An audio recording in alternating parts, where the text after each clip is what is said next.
अहम खबर दें आपको, NCOC का अहम फैसला, तालीमी इदारों में सरमाई छुट्टियां 3 जनवरी 2022 से दी जाएंगी। अहम फैसला किया गया है NCOC की जानिब से और सर्दियों की छुट्टियों के हवाले से फैसला सामने आया है और ये बताया जा रहा है कि तालीमी इदारों में 3 जनवरी से छुट्टियां दी जाएंगी मौसम सरमा की। अहम खबर आप तक पहुंचा रहे हैं, NCOC की जानिब से ये अहम फैसला किया गया है। तालीमी इदारों में सरमाई छुट्टियां 3 जनवरी 2022 से होंगी।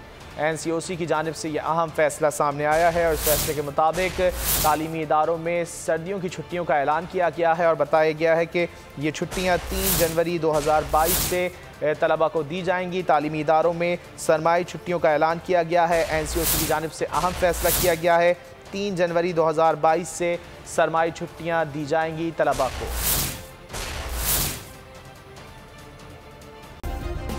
सब्सक्राइब करें और बेल दबाएं ताकि कोई खबर रह न जाए।